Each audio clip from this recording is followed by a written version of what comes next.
Another useless art history major, my husband would joke to his finance friends, while they all roared with laughter at our dinner parties. What he didn't know was that while he was climbing the corporate ladder at Preston Capital, I was quietly building Artemis Holdings, the company that would soon acquire his firm and make me his boss. For 3 years, I sat silently through his jokes about my expensive hobby of art collecting. If only he knew those decorative pieces in our home were carefully selected investments that had quadrupled my portfolio while his sat stagnant. Before we begin this story of patience and vindication, I want to take a moment to thank each of you for being part of this incredible journey. If you're enjoying these stories of empowerment, consider subscribing. It's completely free and helps us build this amazing community. Let's dive in. I met Daniel at a charity auction in Manhattan's Upper East Side 12 years ago. The event showcased modern art to benefit children's education. Ironically, the perfect intersection of our worlds. I was fresh out of graduate school with my impractical double masters in art history and business administration from Columbia. He was a rising star at Preston Capital, already making his mark in private equity at just 28. An art historian, huh?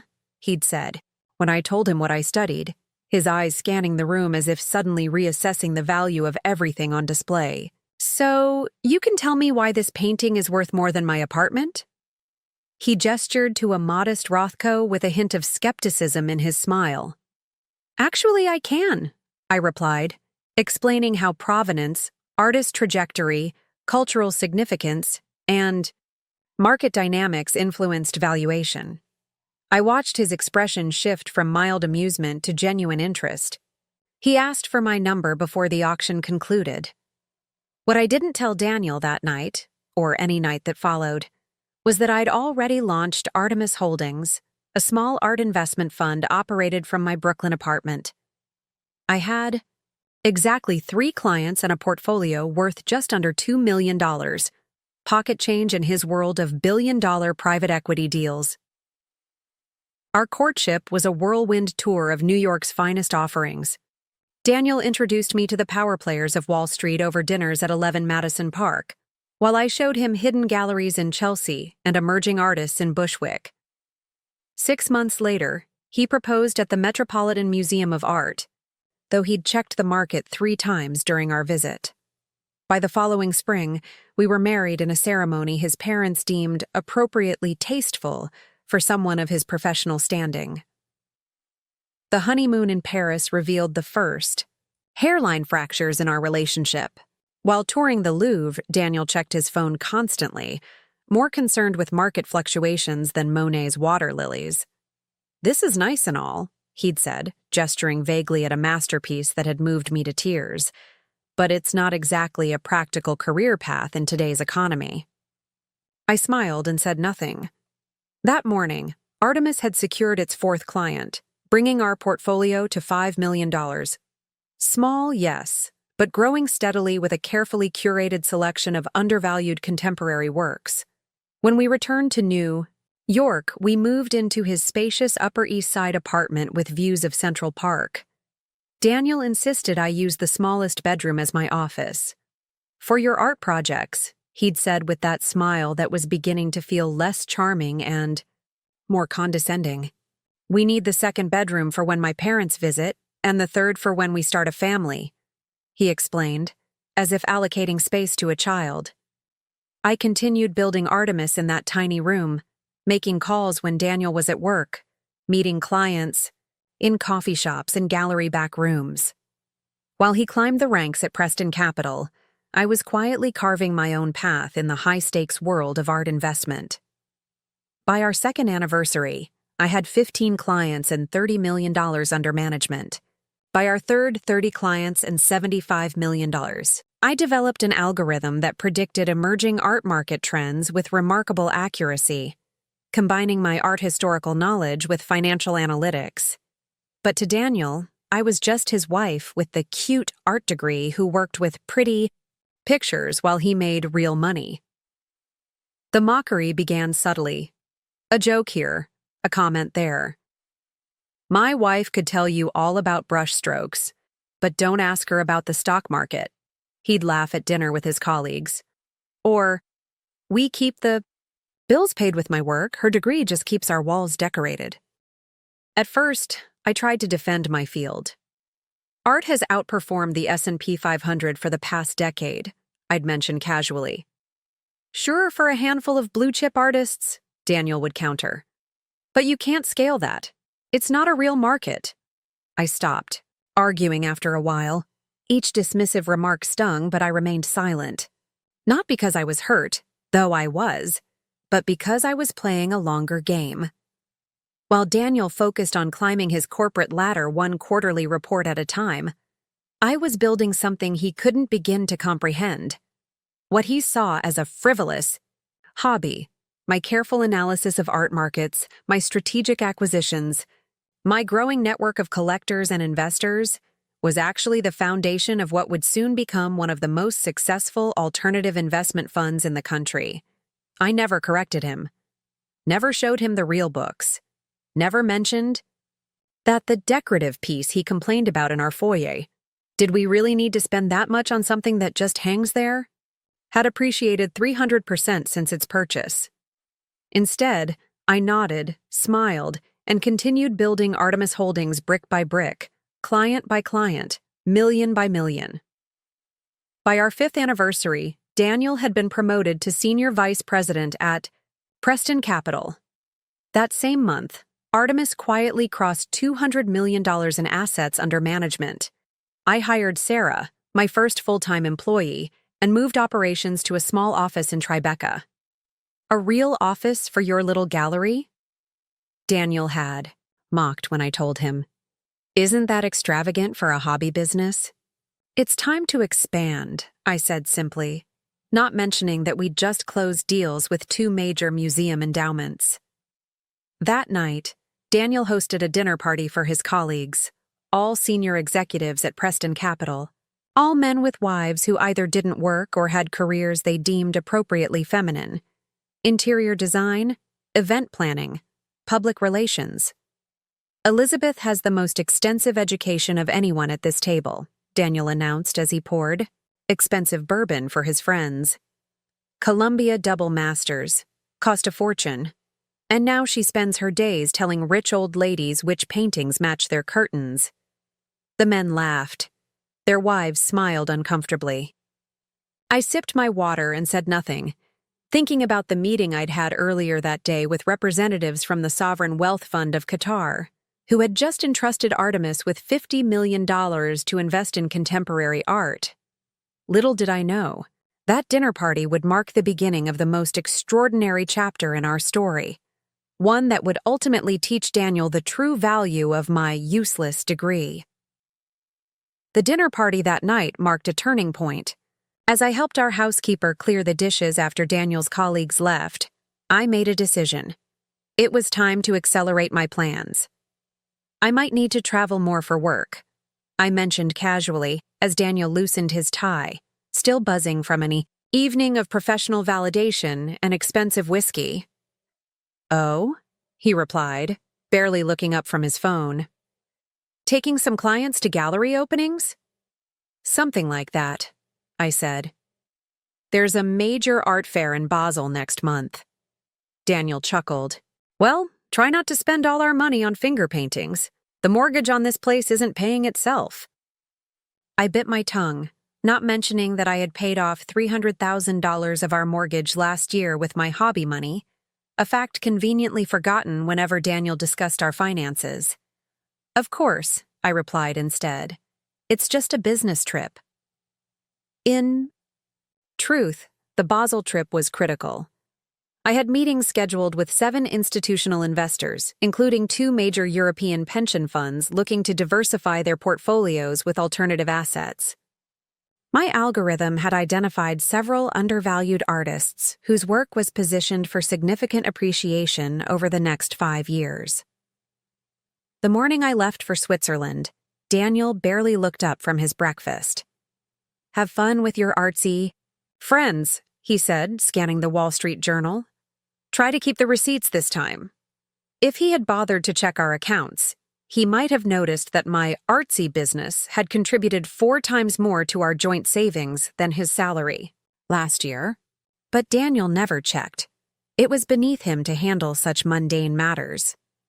Basel was transformative for Artemis.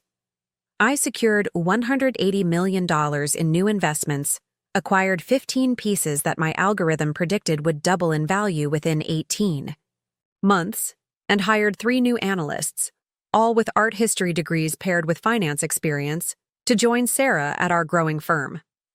When I returned to New York, Daniel was consumed with a potential promotion. Preston Capital was restructuring, and he was in line to become Executive Vice President of Strategic Acquisitions.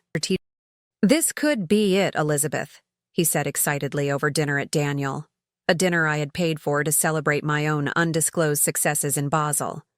"This is the role that puts me on track for C-suite. We're talking serious money now." "That's wonderful," I said, genuinely happy for him despite everything. Daniel was brilliant at what he did, even if his emotional intelligence left much to be desired.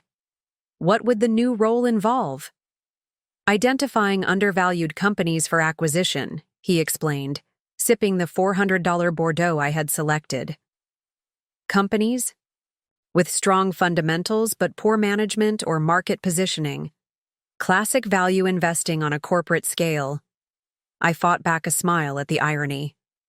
While Daniel hunted for undervalued companies, I had built my entire career on identifying undervalued art, arguably doing the same thing, just in a different market. "Sounds perfect for you," I said. "The best part?" he continued. "We're expanding our focus beyond traditional sectors. The board wants to diversify into luxury markets, alternative investments, even art." He said the last word with a hint of disdain, as if it were beneath Preston Capital's dignity. "Really?" I kept my voice, neutral, even as my mind raced with the implications. "I didn't realize Preston Capital had expertise in that area." Daniel waved dismissively. "We don't, not really. But the margins are incredible if you know what you're doing. The problem is finding acquisition targets with sufficient scale. Most art businesses are too small to be worth our time. If only." He knew that Artemis, with its now $500 million under management, would actually register on Preston Capital's radar. "I'm sure you'll figure it out," I said, signaling for the check. Over the next 6 months, our lives diverged even further. Daniel threw himself into his new role, often staying at the office until midnight, constantly traveling to meet potential acquisition targets. I expanded Artemis, moving to larger offices in Chelsea, growing our team to 15 people, and pushing our assets under management to $750 million. I maintained my careful separation between my professional and personal lives. Daniel never visited my office. My employees knew I was married but understood my wish for discretion regarding the details. My business cards read Elizabeth Keller, my maiden name, while at home I was Elizabeth Maxwell, Daniel's wife. The charade became increasingly difficult to maintain. There were industry events where I needed to avoid being photographed. Art World Publications wanted to profile the mysterious founder of Artemis Holdings, the firm that seemed to have an uncanny ability to identify tomorrow's blue-chip artists, today. Meanwhile, Daniel's mockery evolved from casual dismissal to something more pointed, particularly when his colleagues were present. "The art market is basically a glorified Ponzi scheme," he announced at another dinner party, 6 months after his promotion. "No intrinsic value, just rich people convincing other rich people that something is worth money." "I wouldn't say that," I ventured, one of my rare attempts to defend my field. "There are objective metrics that can predict—" "Come on, Elizabeth," he interrupted. "It's not like there's a science to it. It's all subjective taste and clever. Marketing. That's why it's a hobby, not a real industry." James Peterson, Daniel's new deputy, chuckled. "My 5-year-old could paint half the stuff that sells for millions these days." The table erupted in laughter while I took another sip of water, my standard coping mechanism during these uncomfortable dinners. Elizabeth's degree isn't completely useless, Daniel added, his tone falsely generous. The art on our walls has appreciated nicely. What was it, honey? That weird blue canvas in the living room. Didn't you say it's worth twice what we paid now? Something like that, I murmured, not mentioning that the Sean Scully abstract he was referring to had actually quadrupled in value, representing a better return than any investment in Daniel's personal portfolio. After dinner, as we prepared for bed, Daniel seemed to sense he'd gone too far. "I'm sorry if I was rough on your field tonight," he said, loosening his tie. "I just get carried away with the guys sometimes." "It's fine," I replied, though it wasn't. "I understand." "You know I respect what you do," he continued, though his tone suggested otherwise. "It's just not the same as what we do at Preston. The stakes are different. We're moving billions, restructuring entire industries." I nodded, applying my night cream in careful circles. "Different worlds." "Exactly," he said, missing my irony completely. "Speaking of which, we're looking at some interesting targets in the luxury space. There's one company, very hush-hush, that has revolutionized investment in high-end collectibles. Art, wine, watches, that sort of thing. My hand froze mid-application. "Oh? Anyone I might have heard of?" Daniel shook his head. "Doubt it. They're very private. Operate entirely through subsidiaries and holding companies. But their returns are incredible. Consistently beating market averages by 15% for the past 5 years." I relaxed slightly. There were several firms that matched that description, though Artemis's returns were actually closer to 20% above market averages. "Anyway," he continued, sliding into bed, "if we acquire them, maybe you could consult on the art side. Put that degree to use finally." He chuckled as if he'd made a particularly clever joke. "Maybe," I said, turning off my bedside lamp. "You never know." The next morning, I received an encrypted email from Sarah that changed everything. Preston Capital had requested a confidential meeting with the leadership of Artemis Holdings without revealing the purpose. The email had come through our anonymous corporate channel, the one specifically designed to shield my identity from initial inquiries. "What should I tell them?" Sarah asked when I called her from the bathroom, with the shower running to cover my conversation. "Accept the meeting," I said after a moment's consideration. "But maintain all our standard protocols for anonymous initial consultations. And Sarah, find out who's leading their acquisition team for this sector." An hour later, as Daniel left for work with a perfunctory kiss on my cheek, Sarah texted me the answer. James Peterson, Daniel's deputy, was point person on the potential acquisition, reporting directly to Daniel Maxwell, Executive Vice President of Strategic Acquisitions. My husband was hunting my company. That evening, when Daniel mentioned he had to travel to Chicago for meetings the following week, I knew exactly why. We had an Artemis subsidiary headquartered there, the one that managed our Midwestern client relationships and housed our proprietary market analytics system. "Anything exciting?" I asked innocently. "Just some target company research," he replied, vaguely. "Probably nothing, but worth checking out." I nodded sympathetically while mentally preparing to call our Chicago office. They would need to be ready for Preston Capital's visit without revealing any connection to me.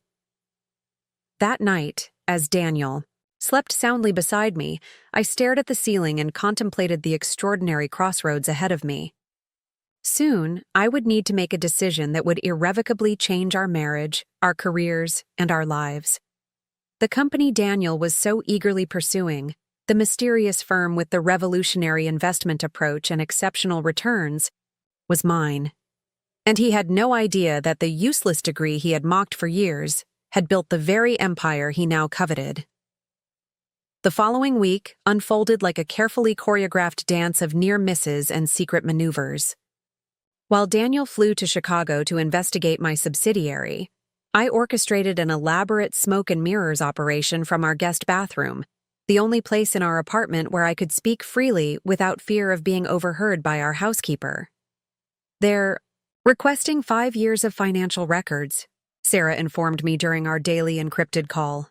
"Full client lists, investment methodologies, algorithm documentation." "Give them the standard package," I replied, sitting on the edge of the bathtub. "Level 2 disclosure only. Redact anything with my name or direct involvement." "Elizabeth," Sarah said hesitantly, "we can't keep this up forever. If they're serious about acquisition, they'll demand complete transparency eventually." She was right, of course. Preston Capital's due diligence team was legendary for their thoroughness. If Daniel's company proceeded with a formal acquisition attempt, my carefully constructed double life would inevitably collapse. "I know," I sighed. "But I need time to decide how to handle this." The truth was, I had built Artemis not just as a business, but as proof that art history wasn't a useless degree, proof that understanding cultural value could translate to financial value, proof that my approach to investment was every bit as valid as Daniel's. Revealing myself now, under these circumstances, felt like surrendering the vindication I had worked so hard to achieve. "How's the Chicago meeting going?" I asked Sarah. "Our team reports that James Peterson seems impressed with the operation. They've maintained the cover story that the founder is unavailable due to travel in Asia." "And Daniel?" "He didn't come to the office visit. Peterson is handling the direct contact." That made sense. As executive VP, Daniel would remain above the initial investigation, waiting for his team to bring him validated opportunities. It gave me a little more time. That evening, Daniel called from his hotel room in Chicago. "How's your trip?" I asked, stirring pasta sauce in our kitchen. "Interesting," he replied, and I could hear the excitement in his voice. "This company is even more impressive than we thought. Their art investment division has outperformed every comparable fund for the past decade." My heart swelled with pride despite the circumstances. "That sounds promising." "The strange thing is," he continued, "they're incredibly secretive about their leadership, all managed through proxies and holding companies. Peterson met with some senior executives today, but they claim the founder is traveling." "Maybe they're just private," I offered, wondering if he could hear the tension in my voice. "Or hiding something," Daniel countered, his suspicion clear. "I've asked Peterson to dig deeper. Something doesn't add up. Their performance is too good. Their methodology too accurate. They must have some inside angle on the art market.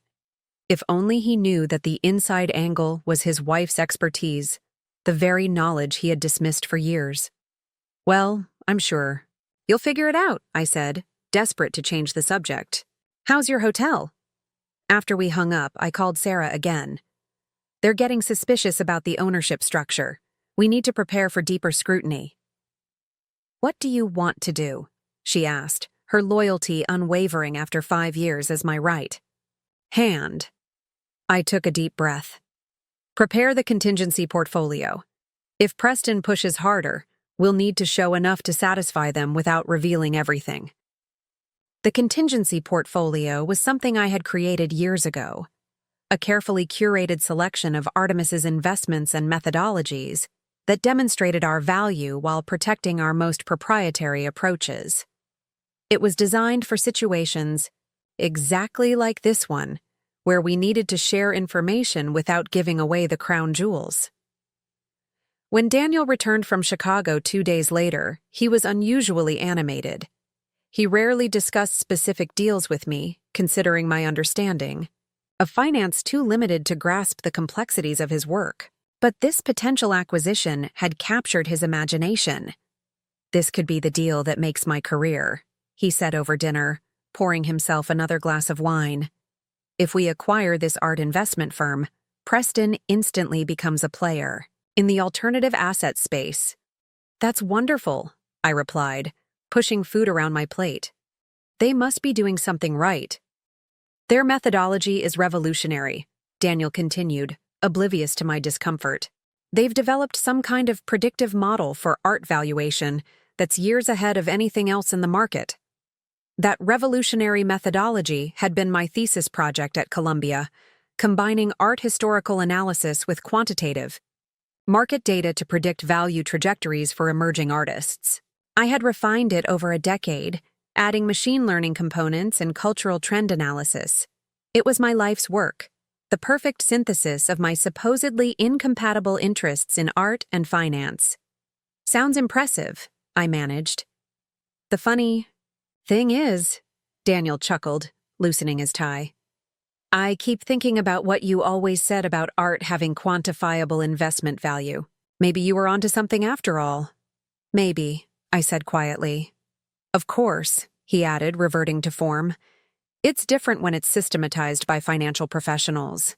They've turned art evaluation into a science, not just subjective opinions, about brushstrokes. And just like that, the moment of validation vanished. Even when confronted with evidence of my field's legitimacy, Daniel couldn't help but qualify it, to separate real financial work from mere art appreciation. The following day, things escalated. I was in my Chelsea office when Sarah burst through the door, her typically calm demeanor shattered. Preston Capital is requesting a meeting with the founder, she announced. No more proxies, no more representatives. They want to meet EK directly before proceeding with any acquisition talks. EK? Elizabeth Keller, the name I used professionally to maintain my privacy.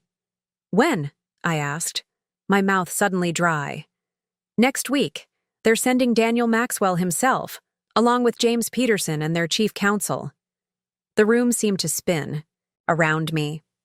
My husband wants a meeting with me without knowing it's me. Sarah nodded, her expression grave. What do you want to do?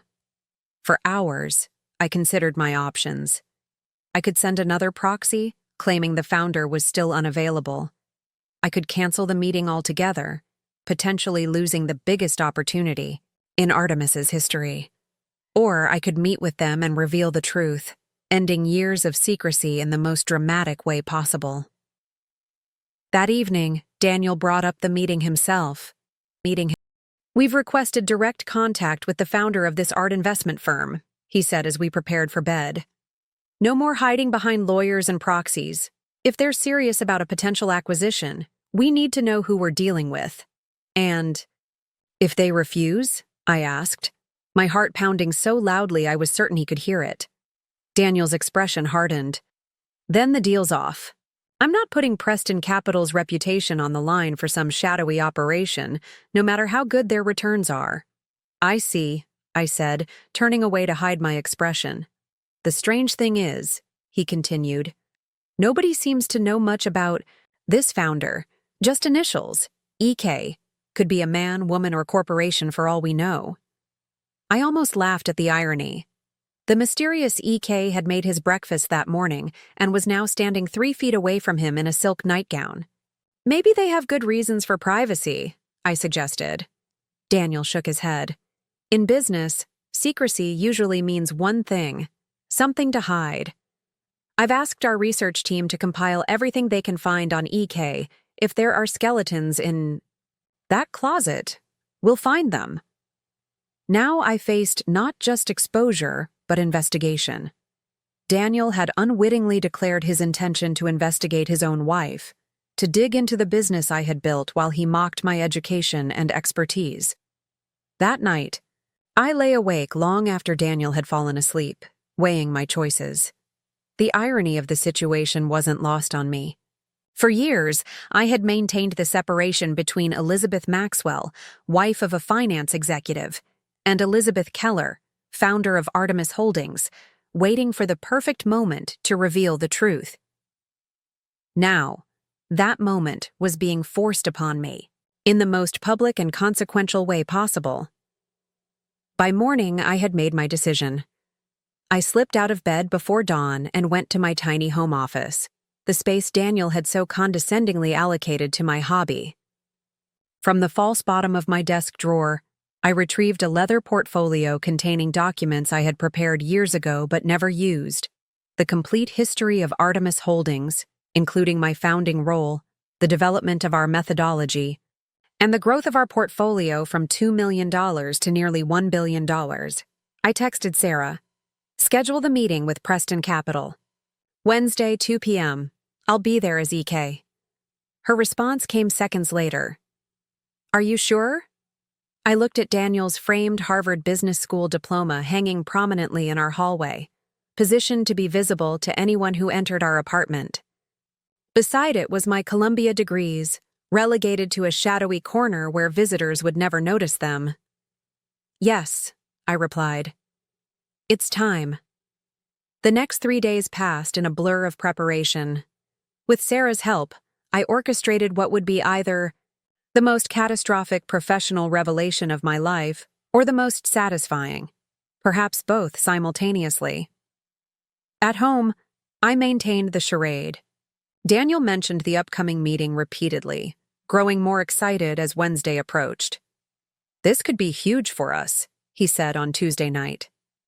"If we acquire this firm, we're looking at a potential doubling of our alternative assets division overnight."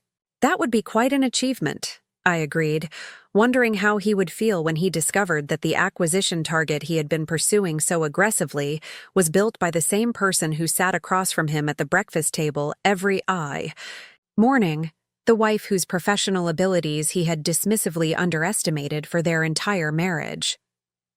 As I laid out my outfit for the following day, a power suit I kept at my office, never at home, I felt a strange calm settle over me.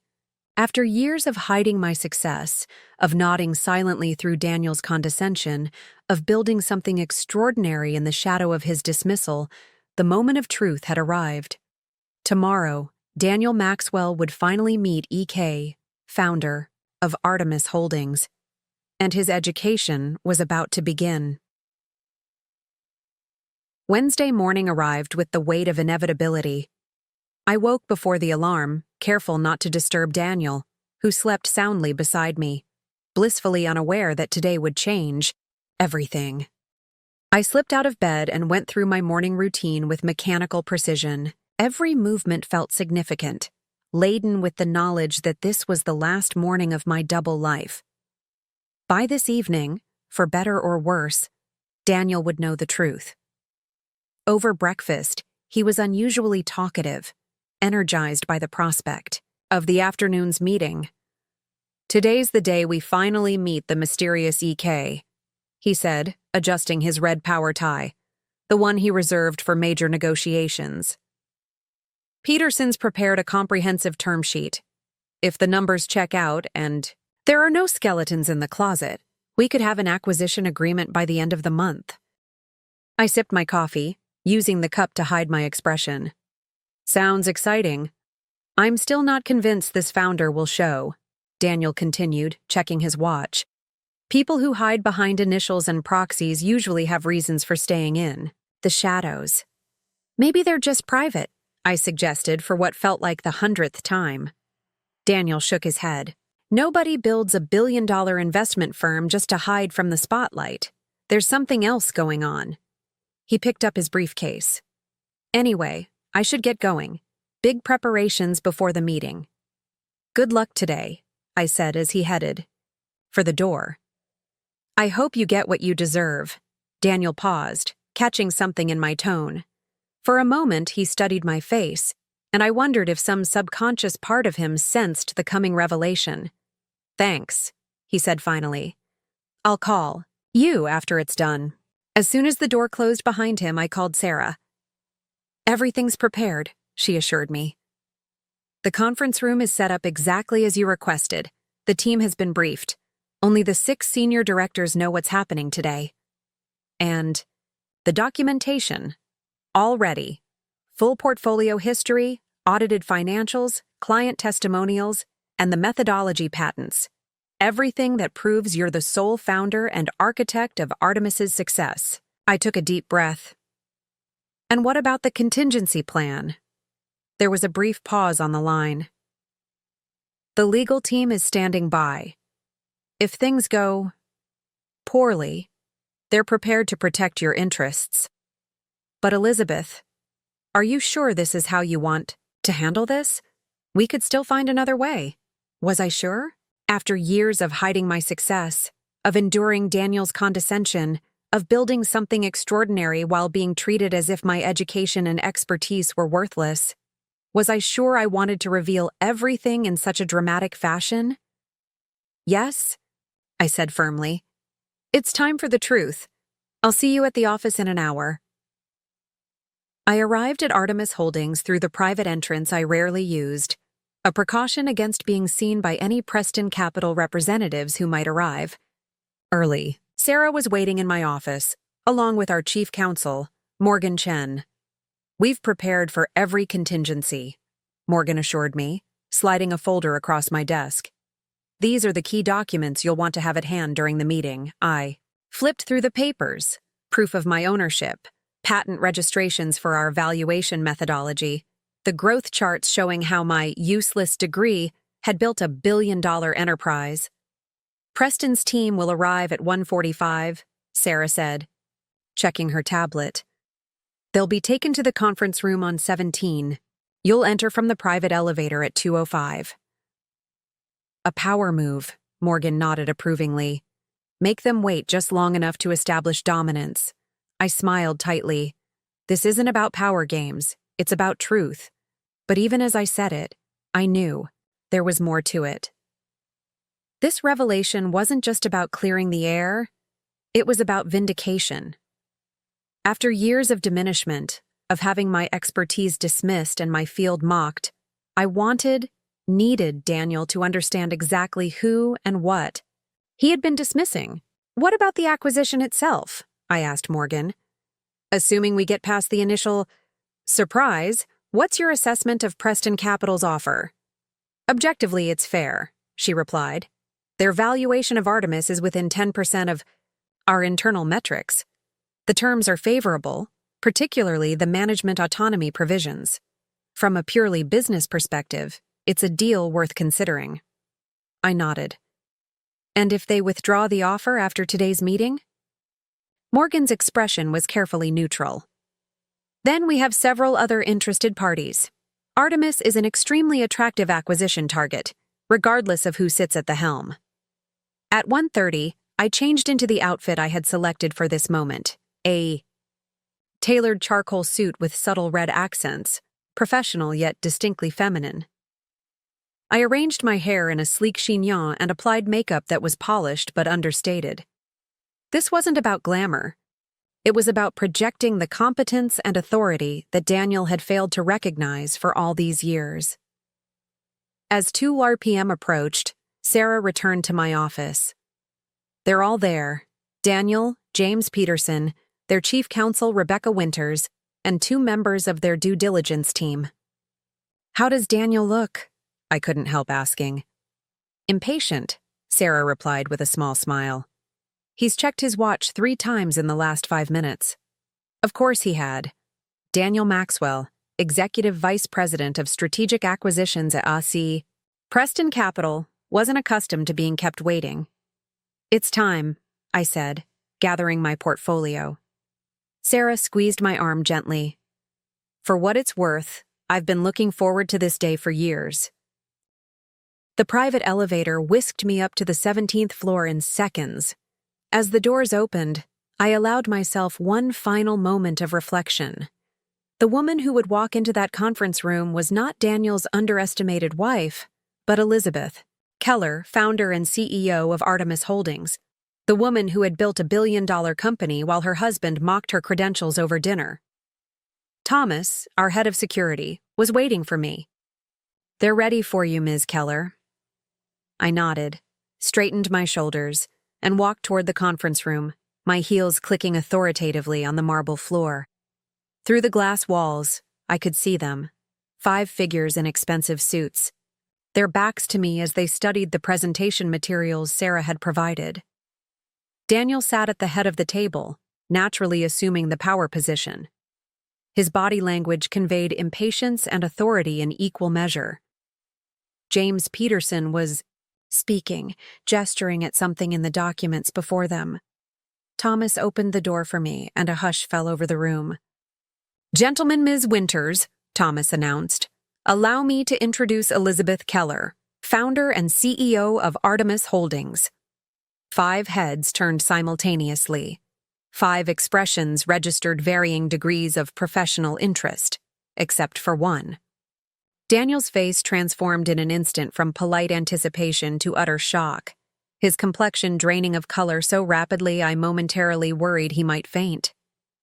"Elizabeth?" he managed, his voice barely audible. "Good afternoon," I said calmly, moving to the opposite end of the table. "Thank you all for coming today. I understand Preston Capital is interested in acquiring Artemis Holdings." James Peterson looked between Daniel and me, confusion evident on his face. You two know each other?" "You could say that," I replied, my eyes never leaving Daniel's. "Mr. Maxwell is my husband." The silence that followed was absolute. Rebecca Winters, Preston's counsel, recovered first. "I'm sorry, but to clarify, you're telling us that you, Elizabeth Keller, founder of Artemis Holdings, are married to our executive vice president Daniel Maxwell?" "That's correct," I confirmed. "Though at home, I go by Elizabeth Maxwell." Daniel had not moved, his expression frozen in disbelief as the implications cascaded through his mind. Every dismissive comment, every mocking joke about my useless degree, every dinner party where he had belittled my work, all while I was building the very company he now hoped would crown his corporate achievements. "This is unexpected," James Peterson said, master of understatement. "Is it?" I asked, opening my portfolio. "I've prepared a complete history of Artemis Holdings, including my founding role, the development of our valuation methodology, and audited financials confirming my ownership stake and management authority." I slid copies across the table to each of them. Daniel stared at his as if it might burst into flames. "As you'll see," I continued, "the revolutionary methodology your team has been so impressed by was developed as part of my doctoral work at Columbia, combining art historical analysis with quantitative market indicators. That same useless degree Mr. Maxwell has frequently referenced is, in fact, the foundation of our entire business model." Rebecca Winters was rapidly scanning the documents, her legal mind already calculating the implications. "These are quite comprehensive. And there's no question about your ownership status?" "None whatsoever," I confirmed. "Every patent, every algorithm, every aspect of our methodology is registered solely to me or to Artemis entities under my control." Daniel finally found his voice. "How long?" he asked, the words sounding as if they'd been torn from his throat. "How long have you been—" He gestured around the conference room, at the empire I had built while he slept beside me, none the wiser. "I founded Artemis 3 years before we met," I replied evenly. "We were already managing over $2 million when you first told me my degree was impractical during our 3rd date." James Peterson winced visibly. "By the time you mocked my pretty pictures at our 2nd anniversary dinner, we were managing $30 million, I continued. When you told your colleagues I couldn't understand basic finance last Christmas, our annual returns had outperformed Preston Capital's flagship fund by 11%. Daniel's face had progressed from white to gray. "Why didn't you tell me?" It was the question I had anticipated, the one I had rehearsed answering dozens of times. Yet now, faced with his devastated expression, I found my carefully prepared response inadequate. At first, I valued my privacy. Success attracts attention I didn't want. Then, as your attitude toward my field became clear, I worried you might see me differently, not as your wife, but as a business connection to be leveraged. I paused, deciding he deserved the complete truth. But eventually I stayed silent because every time you dismissed my degree, every time you mocked my career choice, every time you treated my expertise as worthless, I promised myself that someday you would understand exactly what you had been dismissing. Today is that day. Rebecca Winters cleared her throat. Perhaps Mr. Maxwell and Ms. Keller would like a moment of privacy to discuss this situation. That won't be necessary, I replied. We're all professionals here. The question before us is whether Preston Capital wishes to proceed with acquisition. Discussions, now that you know exactly who you'd be acquiring. The weight of Daniel's stare was palpable as the others exchanged glances. This meeting had veered so far from their expectations that they seemed unable to find a protocol to follow. I think, James Peterson said carefully, given these extraordinary circumstances, we should adjourn to consider the implications. This revelation obviously changes the dynamics considerably. Of course, I agreed. Take whatever time you need. Artemis has several other interested parties, but we've prioritized Preston Capital out of professional courtesy. Daniel flinched at that, recognizing the deliberate echo of his own condescension. My team will show you out, I said, rising. Mr. Maxwell, I assume you'll be heading back to your office to discuss next steps with your colleagues. Daniel stood slowly, his movements stiff as if he'd aged decades in the past 10 minutes. Actually, he said, his voice steadier now, I think my wife and I need to have a conversation first. The emphasis he placed on wife wasn't lost on anyone in the room. Of course, I replied. Sarah will show the rest of you out. Daniel and I will use my office. As the others filed out, the atmosphere thick with unresolved tension, I led Daniel toward the private elevator that would take us to my real office, the spacious corner suite on the top floor with views of the Manhattan skyline, not the tiny room he had allocated me at home. The revelation was complete. The fallout had just begun. The private elevator ascended in silence. Daniel stood rigidly beside me, his eyes fixed on the floor numbers as they illuminated in sequence. His knuckles were white where he gripped his leather portfolio, the one I had given him for our 5th anniversary. When the doors opened, they revealed my true professional domain, an expansive corner office with floor-to-ceiling windows offering panoramic views of Manhattan. Modern artwork adorned the walls, not decorative pieces, but strategic investments that had appreciated between 200% and 500% since their acquisition. My desk, a sleek custom design of glass and sustainable walnut, faced the door with the confidence of someone who had nothing to hide. Not anymore. Daniel stepped into the space slowly, taking in every detail, the awards discreetly displayed on a side shelf, the wall of business magazines featuring Artemis Holdings, though never showing my face, the elegant conference area, where I had negotiated 9-figure deals while he thought I was networking with gallery owners. Would you like something to drink? I asked, my professional courtesy a thin veneer over the emotional storm beneath. Answers? He replied tersely. I'd like answers. I nodded and gestured to the seating area overlooking the skyline. As we sat across from each other, not as husband and wife, but as 2 business executives in an unprecedented negotiation, I could see Daniel struggling to reconcile the woman before him with the one he thought he had married. How much of it was a lie? He finally asked, his voice low and controlled. Almost none of it, I replied honestly. I have 2 master's degrees from Columbia in art history and business administration. I do evaluate art for clients. I do attend gallery openings and bid at auctions. I paused. I just didn't mention the scale of the operation or my position within it. The scale, Daniel repeated incredulously.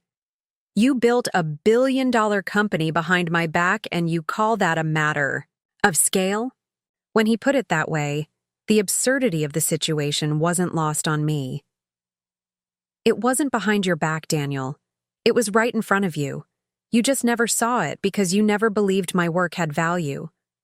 The accusation hung between us. Daniel ran a hand through his meticulously styled hair, disheveling it in a way that somehow made him look more human, less the corporate automaton he sometimes became. I never said your work had no value, he objected. Elizabeth could tell you about brushstrokes, but don't ask her about the stock market. I quoted his exact words from the Thompson dinner 6 months ago. We keep the bills paid with my work. Her degree just keeps our walls decorated. Another direct quote from Christmas last year. Daniel had the grace to look uncomfortable. Those were jokes. No, I said firmly. They were beliefs. Beliefs you expressed repeatedly, consistently, and publicly. Beliefs that made it clear exactly what you thought about my education, my expertise, and my professional capabilities. He stood abruptly and walked to the window, staring out at the city as if seeking answers in the skyline. So this was what? A long con? Some elaborate revenge plot to humiliate me professionally? The accusation stung because it contained a grain of truth. While I hadn't planned this specific outcome, hadn't orchestrated Preston Capital's interest in Artemis, I had maintained my secret partly out of a desire for vindication, for the moment when Daniel would be forced to acknowledge the value of what he had dismissed for so long. I didn't plan this, I said carefully. Preston Capital pursuing Artemis was coincidence, but did I fantasize about you someday realizing the true value of my useless degree? Yes. I'm human, Daniel. He turned to face me, and I saw something shift in his expression. The first glimmer of recognition that perhaps he, not I, had been operating under false assumptions all these years. Why maintain separate names? Different identities? If you were so successful, why hide it at all? This was the heart of it, the question I had asked myself countless times over the years. It started because I wanted privacy, I explained. When we met, I'd already seen how wealth changes relationships, how people want access to your connections, your capital, your influence. I wanted to know you were interested in me, not what I could do for your career. Daniel flinched slightly at that. Then, as Artemis grew, it became more complicated. The separate identities gave me freedom to build something that wasn't entangled with your world at Preston. And frankly, after I heard how you talked about my field, I wasn't eager to correct your misconceptions. So you just let me make a fool of myself? His voice rose. Year after year letting me mock your struggling career while you were what? Building an empire and laughing behind my back? I wasn't laughing, Daniel, I said quietly. I was hurt. Every dismissive comment, every joke at my expense, they hurt. But they also showed me something important about how you saw me, about the fundamental lack of respect you had for my education and expertise. He returned to his seat, anger giving way to a confusion that almost resembled grief. I respected you. You respected me as your wife, perhaps. But professionally, you made it abundantly clear that you thought my field was frivolous, my degree worthless, my career a hobby. You never once asked to see my work or understand my approach. You assumed that because I studied art history, I couldn't possibly understand finance or build something of significant value. Daniel was silent for a long moment, processing this perspective, perhaps truly hearing it for the first time. The painting in our foyer, he said suddenly, the one I complained about. You said, it had appreciated 300%. I nodded. 382% as of last quarter's valuation. The Jasper Johns in the dining room has performed even better at 415%. He shook his head in disbelief. And all those trips to art fairs and gallery openings? Business development, I confirmed. That week in Basel where you told me to keep the receipts? I secured $180 million in new investments and acquired pieces that have since doubled in value. Daniel rubbed his temples, visibly struggling with the recalibration of everything he thought he knew. The apartment, he said suddenly. You always let me believe I was the primary contributor to our lifestyle. You assumed that, I corrected gently. I never claimed it. The mortgage payments from my account, the art, the renovations. Did you ever actually check where the money came from? His silence was answer enough. Like many men of his position and privilege, Daniel had never questioned his assumption that he was the financial provider, had never examined the evidence that might contradict this comfortable belief. So what now? He asked finally. Professionally, personally, where does this leave us? It was the question I had been avoiding in all my planning. I had visualized the revelation, had anticipated his shock and anger, but had never fully allowed myself to consider what would come after. Professionally, Preston Capital needs to decide if they still want to acquire Artemis, knowing its founder is the wife of their executive VP. There are significant conflict of interest concerns, regulatory hurdles, disclosure requirements. And personally? Daniel pressed. I met his gaze directly. That depends on whether you can see me differently now. Not as your wife with the cute art degree, but as a professional equal.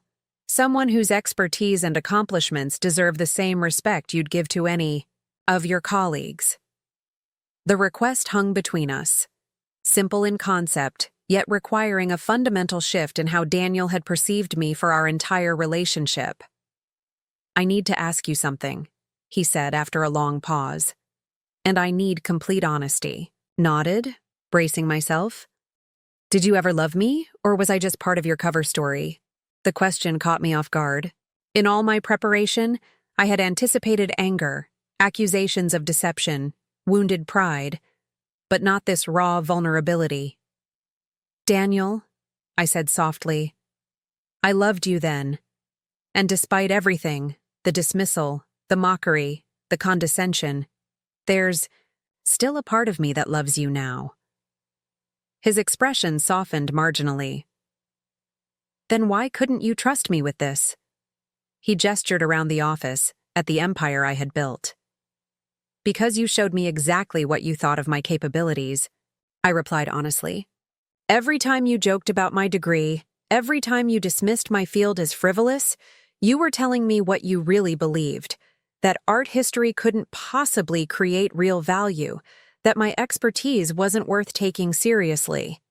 Daniel was silent, perhaps truly hearing these words for the first time. When was the last time you asked me about my work? I continued gently, not with condescension or dismissal, but with genuine interest. When did you last suggest I might have insights worth considering? Professional expertise worth respecting? His silence was its own answer. That's why I couldn't share this with you, I concluded. You had already decided what my education was worth, what my capabilities were. You never considered that the degree you mocked might actually be the foundation of something valuable. My phone buzzed with a message from Sarah. Preston team. Regrouping at their office. JM asked for immediate update when available. Your team needs you, I observed, nodding at Daniel's similarly buzzing phone. So does yours, he replied, glancing at my screen. We stood simultaneously, our professional instincts momentarily overriding the personal earthquake we were experiencing. I should go, Daniel said, gathering his things. There are discussions that need to happen at Preston. Of course.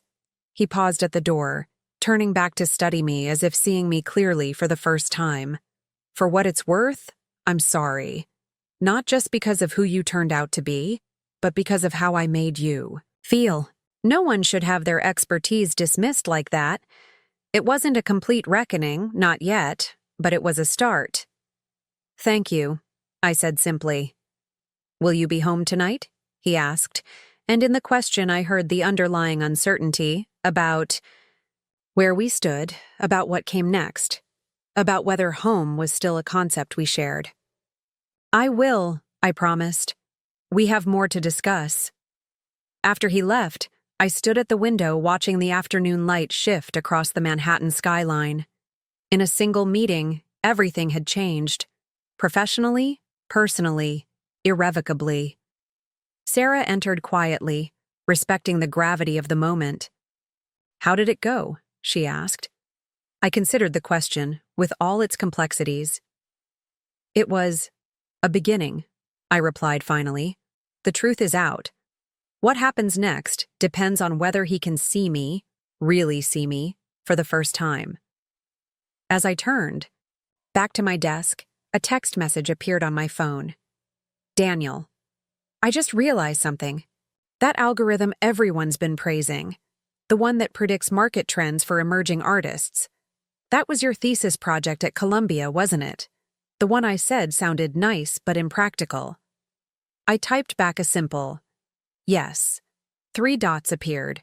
As he typed, disappeared, then reappeared. Finally. It seems I have a lot to learn, starting with never underestimating the value of an art history degree. It wasn't forgiveness, or resolution, or a clear path forward. But after years of dismissal, it was something I had never received from my husband before. Respect. The remainder of the day passed in a blur of crisis management and strategic planning. After Daniel left, I immediately convened an emergency meeting with Artemis's senior leadership team. The 7 people who gathered in my conference room represented the core of what I had built. Brilliant minds who had believed in my vision when most of the financial world dismissed art as a legitimate investment category. Well, I said, taking my seat at the head of the table, that was certainly not how I planned to reveal my identity to Preston Capital.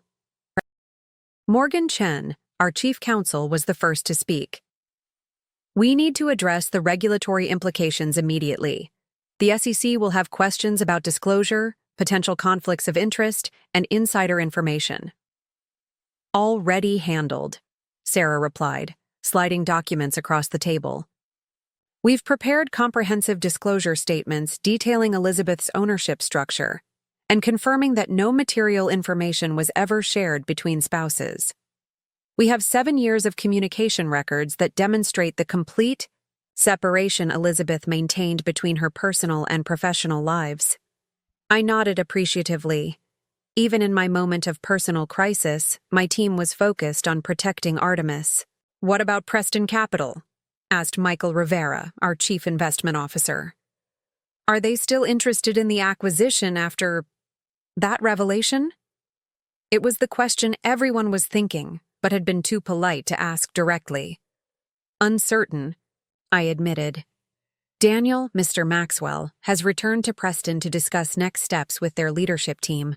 We should prepare for multiple scenarios, including the possibility that they walk away entirely, Morgan added pragmatically. Or that they pursue the acquisition more aggressively, countered Diane Wu, our head of market strategy. Let's be realistic. Artemis is even more valuable to them now.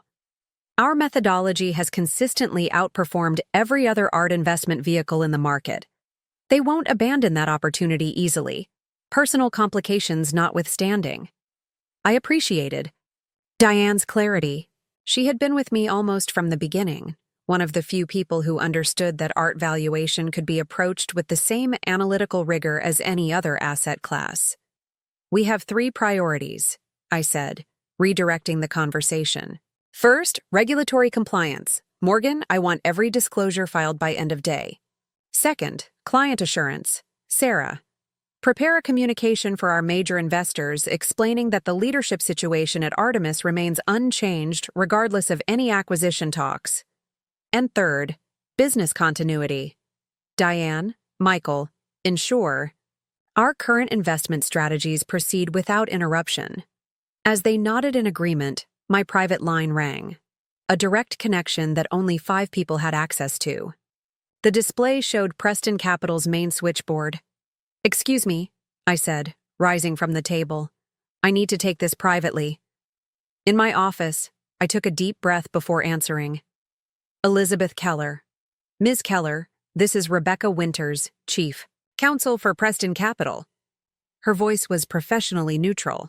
Our executive team would like to schedule a follow-up meeting to discuss the potential acquisition of Artemis Holdings, given today's unusual developments. I appreciate your directness, Ms. Winters. When did you have in mind? Tomorrow morning, 9 a.m. at Preston Capital headquarters, she paused. Our team will include CEO Richard Preston, myself, and members of our Strategic Acquisitions Division, though not including Mr. Maxwell, for obvious reasons. The exclusion of Daniel wasn't surprising, but the inclusion of Richard Preston himself was significant. The reclusive CEO rarely involved himself directly in acquisition talks, unless they were of paramount importance to the firm's future. "I'll be there," I confirmed. "Will my team be receiving the standard pre-meeting documentation?" "Actually," Rebecca replied, her tone shifting slightly, "Mr. Preston has requested a private meeting with you first, before bringing in the larger teams." "Interesting. Richard Preston wanted to take my measure personally before proceeding. It was unusual but understandable given the circumstances." "That's acceptable," I said. "Please send the details to my assistant." After ending the call, I returned to the conference room and briefed my team on the development. "Richard Preston himself?" Michael whistled low. "This is either very good or very bad." "Either way, we proceed from strength," I said firmly. Artemis was a valuable company yesterday, and it remains equally valuable today, regardless of who happens to be married to whom. As the meeting concluded and my team dispersed to execute their assignments, Sarah lingered behind. "You haven't mentioned what happened with Daniel after we left," she said quietly. I sighed, suddenly feeling the emotional weight of the day. It was complicated. He's hurt, angry, confused, as anyone would be. But he also seemed to genuinely not understand why I kept this from him. 7 years of dismissing your expertise might have been a clue, Sarah observed dryly. I pointed that out, I admitted. I think he's starting to recognize his part in creating this situation, but it's a lot to process. He texted me a few minutes ago. The Preston board is in emergency session discussing the acquisition. Sarah nodded thoughtfully. And personally? Where do you two stand? It was the question I had been avoiding even in my own thoughts. I honestly don't know, I replied. We're meeting at home tonight to talk further. After 7 years of marriage and deception from his perspective, there's a lot to unpack. Sarah squeezed my shoulder supportively before leaving, understanding that some journeys had to be faced alone. The remainder of the afternoon was consumed by preparation, reviewing Preston Capital's financial position, analyzing potential integration, challenges, and drafting multiple versions of term sheets for various negotiation outcomes. By the time I left the office at 7:30 p.m., I felt professionally prepared for whatever tomorrow might bring. Personally was another matter entirely. Our apartment was dark when I arrived home. For a moment, I wondered if Daniel had decided not to come, if the revelation had been too much for him to face me again so soon. Then I saw his briefcase by the door and heard movement in the kitchen. I found him there, tie loosened, sleeves rolled up, staring into a glass of scotch. The bottle on the counter was one I had given him last Christmas, an Orkney single malt that had appreciated 30% since bottling. "You're home," he said unnecessarily, looking up as I entered. I said I would be. I set my portfolio on the counter. "Have you eaten?" He shook his head. "Wasn't hungry." "Me neither." I poured myself a small glass of the scotch and leaned against the opposite counter, maintaining a physical distance that mirrored our emotional one. "How did it go at Preston?" Daniel took a long sip before answering. "The board met for 3 hours. Richard wants to proceed with the acquisition. He called Artemis the perfect complement to our alternative asset strategy. But given the personal complications, I've been removed from the negotiation team." I nodded. It was the expected outcome. "Rebecca Winters called. I'm meeting with Richard tomorrow morning." "I know. He told me." Daniel studied his glass. "He thinks you're brilliant, by the way. They analyzed Artemis's investment methodology. My team has been calling it revolutionary for weeks without knowing it was yours." There was something in his tone I couldn't quite identify. Not quite pride, not quite resentment, but something between the two. "And what do you think?" I asked carefully. Daniel looked up, meeting my eyes directly. "I think I've been an enormous fool," he said, simply. "Not just for failing to see what was right in front of me, but for creating a situation where my wife felt she couldn't share her success with me. It was more self-awareness than I had expected so quickly. It wasn't entirely your fault, I admitted.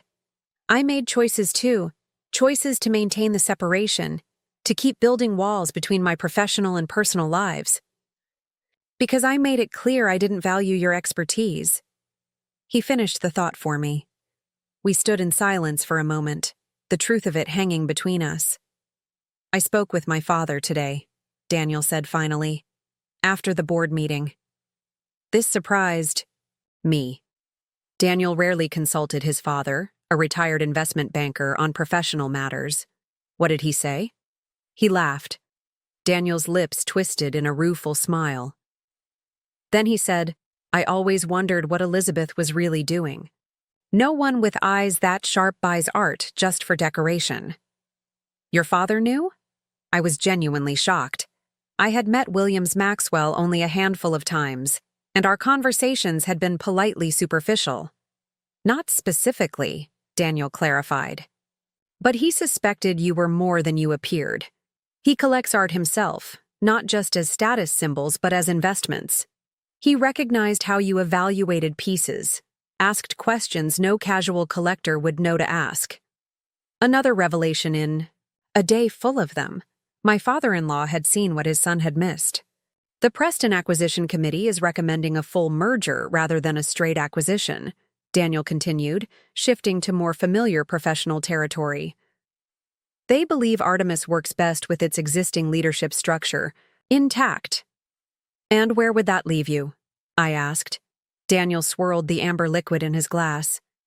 Technically, if the merger proceeds, you'd be my equal on the executive committee, possibly my superior, given the performance of Artemis compared to my division. The irony wasn't lost on either of us. Is that something you could accept? I asked quietly. It was the question that would determine not just our professional futures, but quite possibly our personal ones as well. Could Daniel Maxwell, who had spent years dismissing my expertise and mocking my education, accept me as his professional equal, or even his superior, in the corporate structure? 6 months ago? No, he admitted candidly. Today? He set his glass down. Today, I've been forced to recognize that my wife built a billion-dollar company using expertise I dismissed as worthless. If I can't accept you as my equal after that, then I'm not just a fool, I'm an irredeemable one. It wasn't a declaration of perfect understanding or complete transformation. It was something more realistic, an acknowledgement of past failures and a tentative step toward a different future. There's another option, I said carefully. Artemis has other potential partners. The merger with Preston isn't our only path forward. Daniel nodded slowly. And that's what tomorrow's meeting is really about, isn't it? Richard wants to convince you that Preston is still your best option despite complications like me. Partially, I acknowledged. But it's also about establishing a professional relationship separate from our personal one. If Artemis and Preston are to merge successfully, Richard and I need to develop trust independently of my connection to you. And us? Daniel asked, gesturing between us. What happens to us in all this corporate maneuvering? It was the question I had been asking myself all day, through meetings and strategy sessions and preparation for tomorrow's negotiations. I don't know, I answered honestly. I built Artemis partly because I needed something that was truly mine, something that couldn't be dismissed or diminished. For years, I've lived a divided life, being one person with you and another at the office. I don't want to live that way anymore. Neither do I, Daniel said quietly. I don't want to be the husband who can't see his wife's brilliance, who's too caught up in his own ego to recognize her success. He moved closer, though still maintaining a respectful distance. I can't promise I'll get everything right immediately. 7 years of assumptions don't disappear in a day. But I can promise to try. To really see you. To respect your expertise. To be the kind of partner who celebrates your success rather than dismissing it. It wasn't everything, but it was a beginning. An acknowledgement of the problem and a commitment to change. One day at a time, I suggested. starting with tomorrow's meeting, Daniel nodded, one day at a time. As we stood in our kitchen, two finance executives contemplating the merger of their companies and possibly the rebuilding of their marriage, I felt something I hadn't experienced in years. Hope that perhaps Daniel could finally see me for who I truly was, not who he had assumed me to be. Tomorrow would bring negotiations and corporate strategies, term sheets, and integration plans. But tonight was about something more fundamental, the possibility that from the ashes of misconception, something more honest might emerge, a partnership of equals, bound not by hidden truths but by mutual respect. And that, I realized, was what I had wanted all along. Morning arrived with the clarity that often follows emotional upheaval. Daniel and I moved around each other in a delicate dance of newfound awareness, him seeing me as a successful CEO for the first time, me allowing him glimpses of my professional side that I'd hidden for years. "What will you wear?" he asked as I stood before my closet, a question he'd never bothered with before. I selected a tailored navy suit with subtle pinstripes, powerful without being ostentatious. "This is about business, not making a statement." Daniel nodded, watching me with new eyes. "Richard respects preparation above all else. He'll have studied Artemis extensively overnight. Every investment, every client, every aspect of your methodology, that's publicly available." "I'm counting on it," I replied, selecting a silk blouse in a deep burgundy. "It's easier to negotiate with someone who understands your value." A shadow crossed Daniel's face, the uncomfortable recognition that he had failed to do exactly that for years. "For what it's worth," he said quietly, "I've spent the night reviewing Artemis's public portfolio performance. Your returns are extraordinary." "Thank you," I replied simply, accepting the professional compliment for what it was, a small step toward the respect I had earned but never received from him. As I gathered my materials, checking that every document, every chart, every projection was perfectly organized, Daniel handed me a leather portfolio I didn't recognize. "What's this?" "Information you might find useful," he said. "Preston Capital's acquisition targets for the next 3 years, valuation metrics for similar mergers, and Richard's typical negotiation patterns." He paused. "It's not confidential board material, nothing that crosses ethical lines, just context that might help level the playing field. I accepted the portfolio, recognizing this for what it was. Not just practical assistance, but a symbolic gesture. For the first time, Daniel was treating me as a professional equal, someone worthy of strategic alliance rather than condescension, thanks. "You," I said again, with deeper meaning this time. As I prepared to leave, Daniel surprised me further. "Whatever happens with Preston Capital today, whatever you decide is best for Artemis, I want you to know I'm proud of what you've built." He swallowed visibly. "And I'm sorry I didn't see it sooner." The words were simple but profound. Perhaps, the first time in our marriage, he had expressed genuine pride in my professional accomplishments without qualification or dismissal. "That means more than you know," I replied honestly. The Preston Capital headquarters occupied 30 floors of a gleaming skyscraper in Midtown Manhattan. As my driver pulled up to the entrance, I spotted Sarah waiting outside, having arrived early to ensure everything was prepared. "The Richard Preston dossier," she said, handing me a slim folder as we entered the lobby. "Updated this morning. He had breakfast with 3 board members before dawn. Unusual for him." "Planning strategy?" I nodded, scanning the security protocols, as we were escorted to a private elevator. "He's taking this seriously." "As he should," Sarah replied with quiet confidence. "We're not just some acquisition target they can steamroll." The elevator ascended directly to the executive floor, opening into a reception area designed to impress. Marble floors, original artwork, including a Hockney I had helped a client acquire 2 years prior, and floor-to-ceiling views of Central Park. Richard Preston himself was waiting to greet me, a power move I hadn't expected from the notoriously private CEO.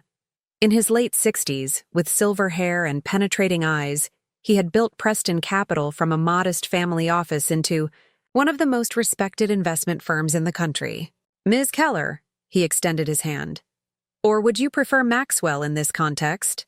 Direct and testing boundaries immediately, exactly as Daniel had described his approach. Keller is my professional name, I replied, meeting his grip firmly. But, under the circumstances, Elizabeth seemed simplest. A hint of approval flickered across his face. Elizabeth, then, and I'm Richard. Shall we? He led me not to a conference room as expected, but to a smaller, more intimate space. His private office, judging by the personal photographs and memorabilia. Another power move, putting me on his territory. Coffee? He offered, gesturing to an elegant silver service. Please. As he poured, himself not delegating to an assistant, I took the opportunity to study the artwork on his walls. Unlike the corporate pieces in the reception area, these were more personal, more eclectic. A small Morandi still life, an early Frank Stella, a Japanese woodblock print from the Edo period. You have a good eye, Richard observed, handing me a porcelain cup. The Morandi was my first significant purchase 30 years ago. Before his market appreciated, I noted. Excellent timing. Sometimes timing is luck, he replied, taking his seat behind a desk that had clearly witnessed decades of pivotal decisions. And sometimes it's expertise. I suspect you know the difference. And with that subtle acknowledgement, the real conversation began. Yesterday was unexpected, Richard said, sipping his coffee. Finding out that the founder of our most promising acquisition target is married to my executive VP created what some might call a complicated situation. Some might, I agreed mildly. Others might call it an opportunity. His eyes assessed me with a shrewdness I immediately respected. I've spent the night reviewing Artemis Holdings' full portfolio performance. Your methodology for predicting value appreciation in emerging artists isn't just innovative, it's revolutionary. Thank you, I replied, neither denying the compliment, nor showing excessive gratitude. Equal to equal. What intrigues me most, Richard continued, is how you've integrated art historical analysis with quantitative metrics. Most firms approach art as either a cultural artifact or a financial asset. You've managed to synthesize both perspectives. This observation, this precise understanding of what made my approach unique, was something Daniel had never managed in 7 years of marriage. Richard Preston had grasped it after a single night of research. That synthesis is the foundation of our success, I acknowledged. Art has intrinsic cultural value that influences its financial performance. Understanding both aspects creates predictive power that purely quantitative approaches miss. Richard nodded thoughtfully. Your Columbia degrees suddenly make perfect sense. Not a frivolous combination, but a strategic one. The reference to my education, the very qualifications Daniel had mocked, wasn't accidental. Richard was signaling that he had done his homework, that he understood not just Artemis, but me. Let's address the elephant in the room, he said, setting down his cup. Your marriage to Daniel Maxwell creates significant questions about how a merger might proceed. It does, I agreed. Though I should note that until yesterday, there was no conflict of interest because Daniel had no knowledge of my role at Artemis. Our personal and professional lives were completely separate. So I understand, Richard nodded. The SEC filing your team submitted yesterday was quite thorough. From a regulatory standpoint, I believe we're on solid ground. He leaned forward slightly. But my concerns are more practical. How would this work day to day if Preston acquires Artemis? It was the question I had been considering all night. I see 3 possible approaches, I replied. First, a full integration where Artemis becomes Preston's alternative assets division, with appropriate management separation between my area and Daniel's. Second, a partnership model where Artemis maintains operational independence while benefiting from Preston's capital and infrastructure. Third, a strategic alliance rather than full acquisition, with shared investments but separate corporate structures. Richard's eyebrows rose slightly, impressed by the clarity of my thinking. And your preference? That depends on what Preston Capital truly wants from this relationship, I countered. If you're simply seeking the returns our methodology generates, the third option suffices. If you want to transform Preston's approach to alternative assets, the first option is better. The middle ground offers balanced benefits and risks. For the next hour, we engaged in one of the most intellectually stimulating professional discussions of my career. Richard Preston was everything Daniel had described: strategic, thorough, penetrating in his questions, clear in his vision. He challenged my assumptions without dismissing them, probed for weaknesses without undermining strengths, and most importantly, treated me with the respect of a worthy counterpart. "You've built something remarkable," he said finally, leaning back in his chair. "Artemis isn't just financially successful, it's conceptually innovative. That's much rarer and more valuable." "Thank you," I replied, recognizing the genuine admiration in his assessment. "Which brings me to my actual proposal," Richard continued. "Different from the options we've discussed, and perhaps unexpected." I waited, curious what this shrewd veteran of countless negotiations had devised. "Preston Capital is reorganizing its executive structure," he explained. "I'm 68, and while I have no immediate plans to retire, succession planning requires foresight. This was not the direction I had anticipated. We're creating 3 divisions with equal authority under the main board," Richard continued. "Traditional investments, overseen by Howard Chen. Strategic acquisitions, currently led by Daniel. And now alternative assets, which would include not just Artemis but several other divisions we're developing." "And you need a division head," I surmised, seeing where this was leading. Richard nodded. "Someone with proven investment acumen, innovative thinking, and the ability to build something substantial from the ground up." He fixed me with a direct gaze. "I'm offering you the position, Elizabeth. Equal status to Howard and Daniel, reporting directly to the board and to me, with Artemis as the cornerstone of the new division." The proposal was breathtaking in its implications.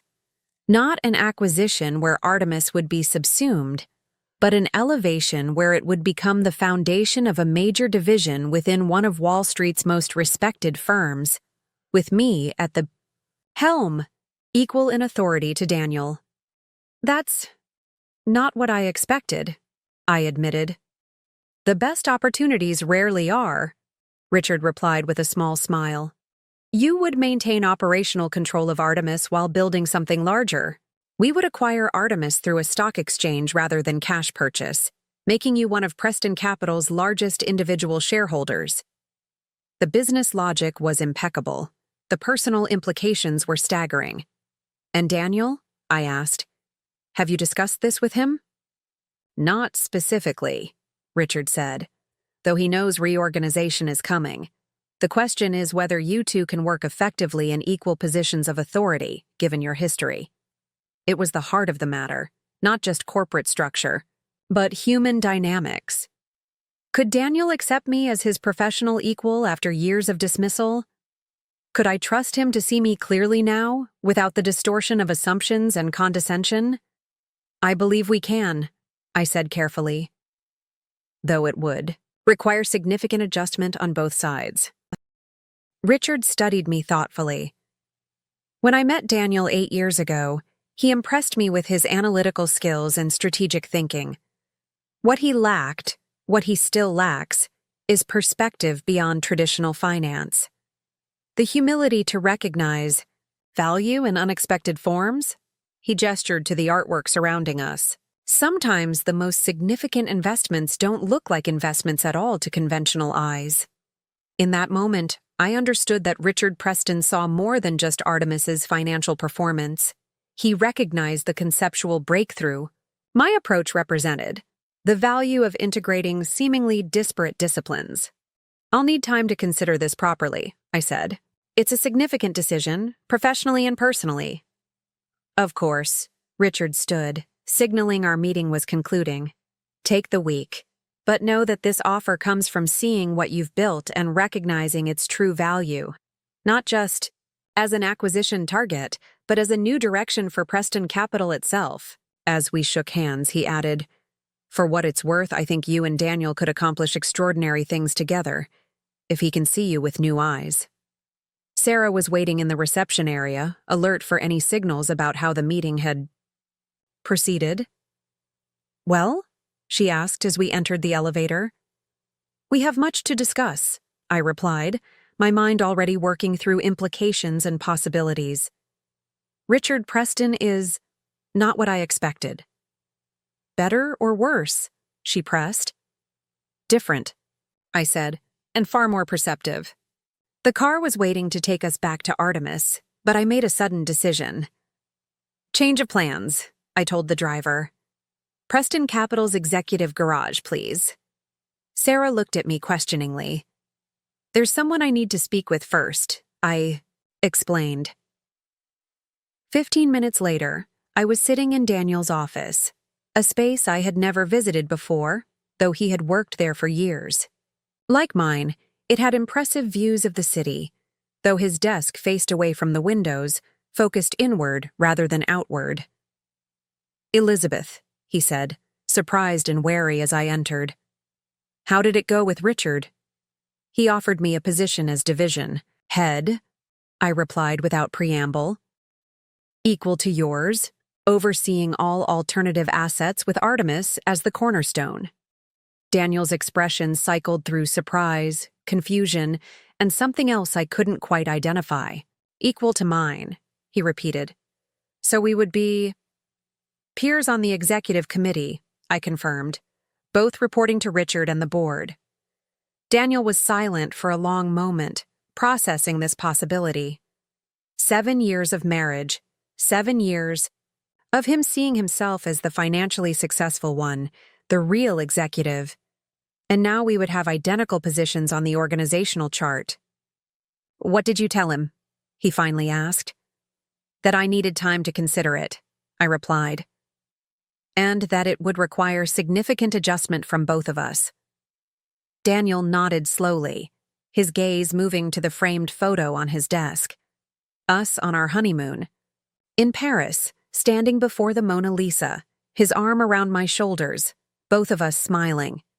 Before the dismissal became habitual, before the mockery became routine, when my art history expertise was still novel rather than something to belittle. "Can we do this?" he asked quietly. "Work as equals after everything?" It was the crux of the matter, not just corporate structures and reporting lines, but whether two people could evolve beyond entrenched patterns, whether respect once lost could be regained.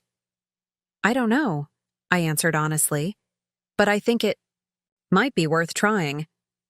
Daniel looked up, his expression more vulnerable than I had seen it in years.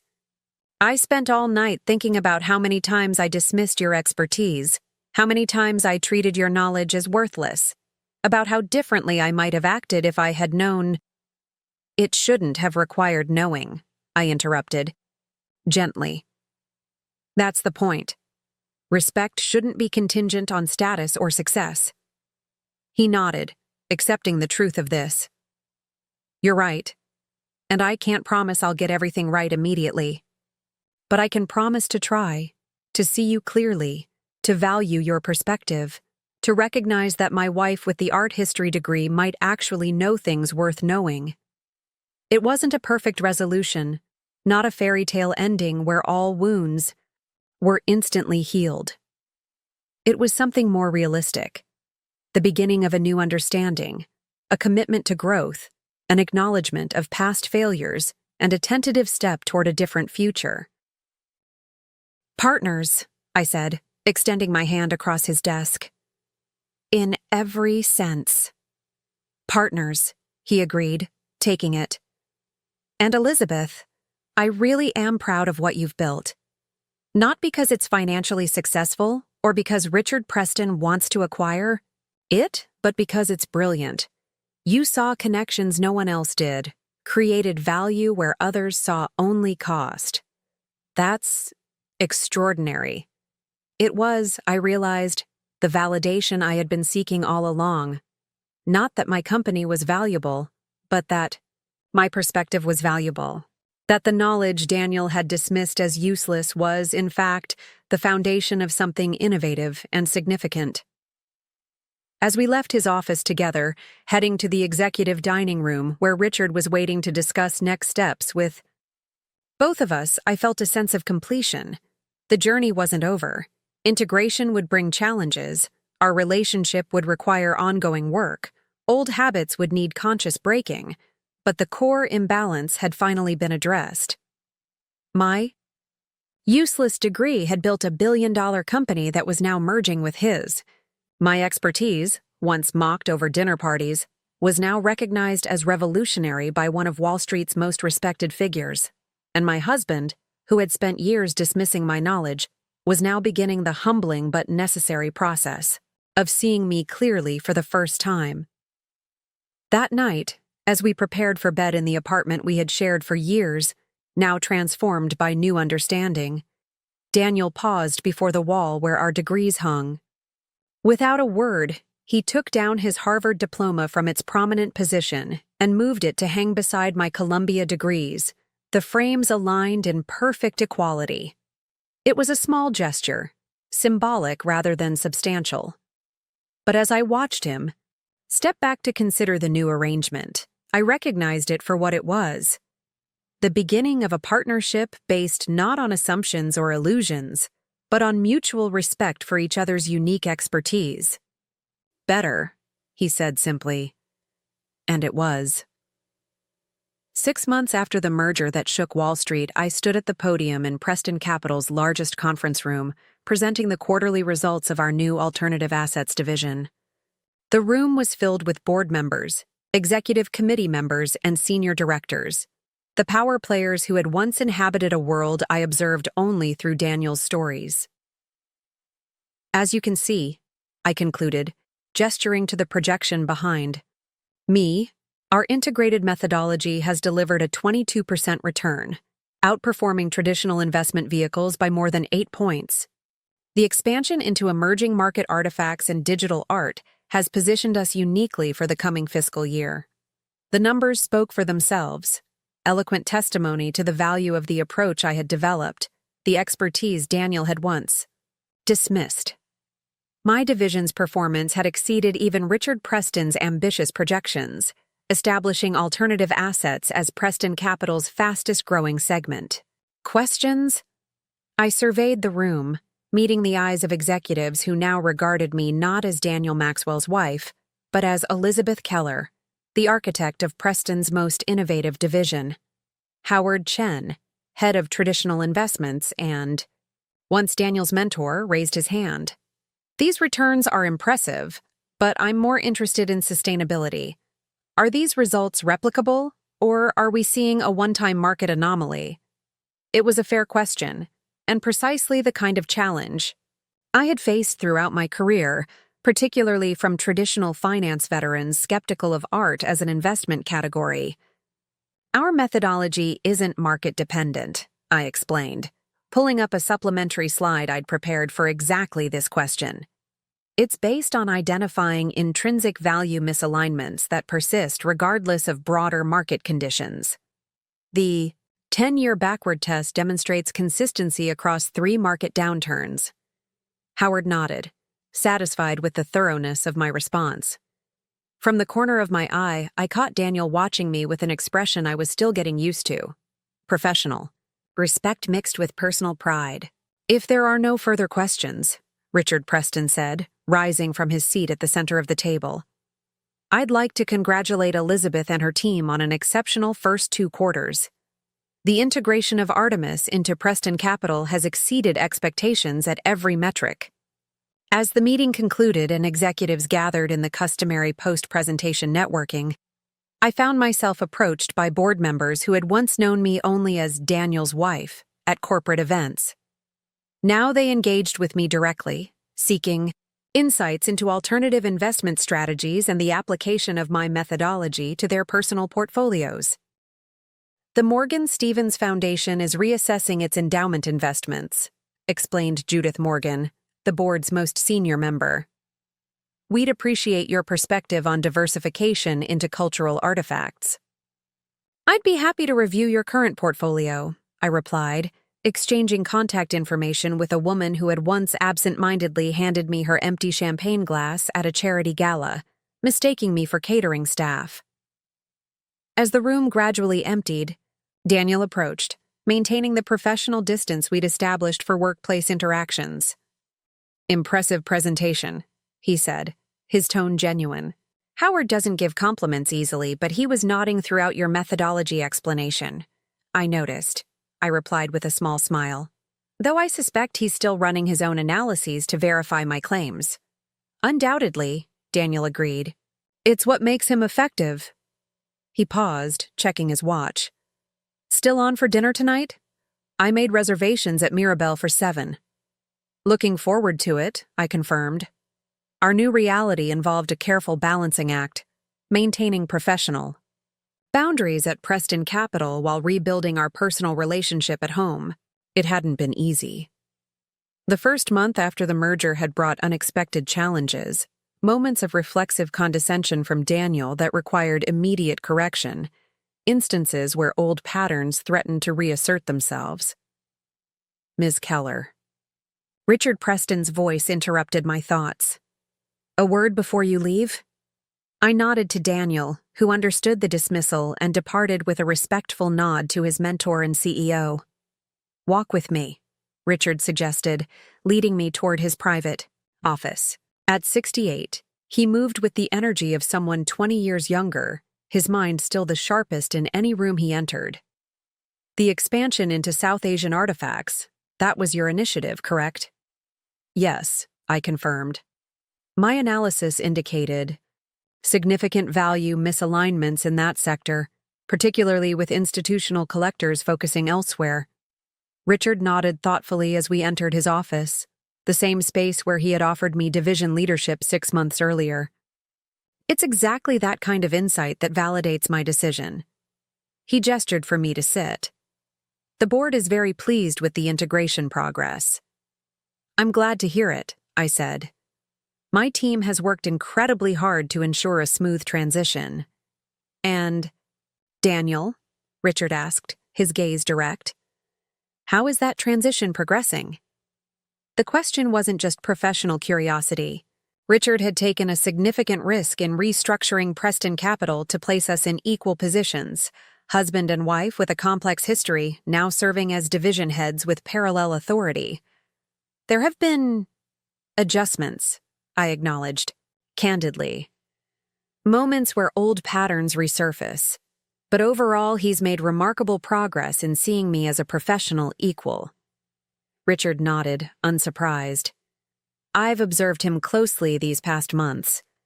The Daniel Maxwell who joined Preston 15 years ago would have been incapable of adapting to this arrangement. His ego would have prevented it." "People can change," I suggested. "Some can," Richard agreed, "when sufficiently motivated and possessed of enough self-awareness to recognize their limitations." He studied me thoughtfully. "Your presence has been transformative for this company, Elizabeth, and not just because of your investment methodology." "How so?" I asked, genuinely curious. Preston Capital was becoming dangerously homogeneous in its thinking, Richard explained. Too many Harvard MBAs applying identical analytical frameworks, too few diverse perspectives challenging conventional wisdom. He gestured toward the artwork surrounding us. "I've always believed that true innovation happens at the intersection of different disciplines. Your approach, integrating art historical analysis with financial metrics, is precisely The kind of cross-pollination we needed. It was, perhaps, the most meaningful professional validation I had received. Not just acknowledgement of my results, but recognition of the unique perspective I brought to the table. "Thank you," I said simply. Richard smiled slightly. "I should be thanking you. The quarterly results speak for themselves." He rose, signaling our conversation was concluding. "Enjoy your dinner with Daniel. The two of you have navigated a situation that would have destroyed most couples, professionally and personally." As I left Preston Capital that evening and headed home to change for dinner, I reflected on the extraordinary transformation of the past 6 months. My professional identity, hidden for so long, was now fully expressed not just at Artemis, but throughout the Preston ecosystem. My expertise, once dismissed by my own husband, was now sought after by the financial elite who had previously regarded art as mere decoration. At home, Daniel had already arrived and was changing out of his business attire when I entered our bedroom. "I heard Richard kept you after the meeting," he said, selecting a tie. "Anything significant?" "Just expressing the board's satisfaction with the integration progress," I replied, studying him with newfound appreciation.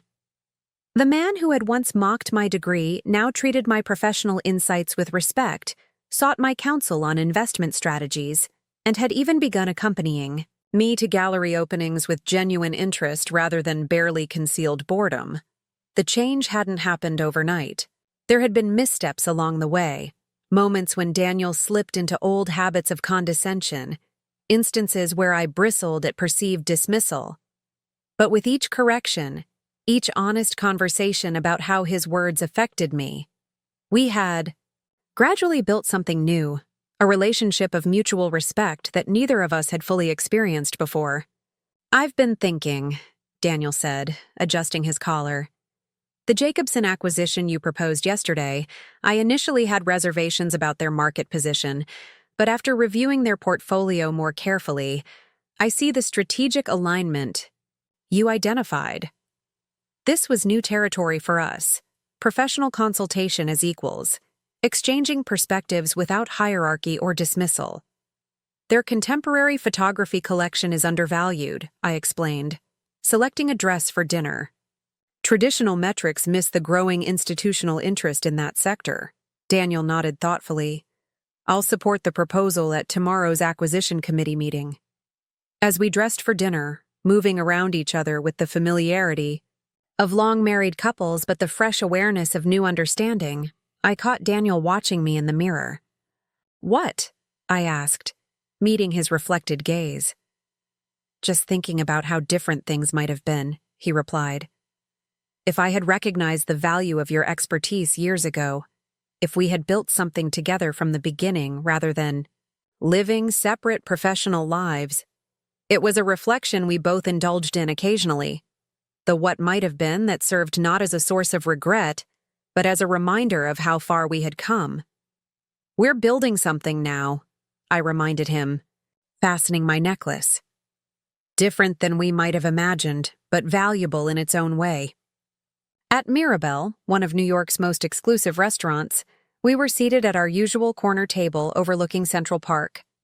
The maitre d' greeted us both by name now, a small but significant change from the days when he had addressed only Daniel while I remained Mrs. Maxwell in his estimation. "To successful quarters," Daniel proposed, raising his glass once we had ordered. "And to new beginnings," I added, touching my glass to his. As we dined, our conversation wove seamlessly between personal and professional topics, a division head succession issue in Daniel's department, an upcoming exhibition I wanted to attend, the potential expansion of my team to include more art history PhDs with quantitative training. "I interviewed an interesting candidate today," I mentioned as we finished our entrees. "Columbia graduate, dual background in Renaissance art and statistical analysis. Brilliant methodology for correlating provenance patterns with long-term value stability." "Sounds promising," Daniel replied with genuine interest. "The kind of cross-disciplinary thinking Richard values." Exactly what I thought, I agreed. Though she's also considering offers from 2 traditional art investment firms. Daniel smiled slightly. Tell her about the Morgan Stevens Foundation. Portfolio review you're conducting. That should tip the scales. It was a small moment, but representative of our new dynamic. Daniel not only acknowledging the value of my work, but actively suggesting ways to leverage it. A complete reversal from the man who had once dismissed my entire field as frivolous. I've been invited to give a guest lecture at Harvard Business School, I mentioned as dessert arrived. On alternative investment methodologies and cross-disciplinary valuation approaches, Daniel looked up in surprise. That's ironic. How so? When I was at Harvard, the only mention of art in investment contexts was as a tax strategy for the ultra-wealthy, he explained. The idea that art historical analysis could form the basis of a quantitative investment methodology would have been dismissed outright. Much like you dismissed it, I observed, not accusingly, but as a simple statement of fact. Daniel nodded, accepting the truth of this.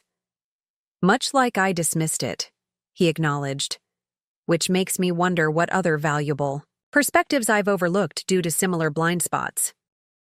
It was precisely this kind of self-reflection that had allowed our relationship to evolve. Daniel's growing awareness of how his biases had limited his vision, not just personally, but professionally.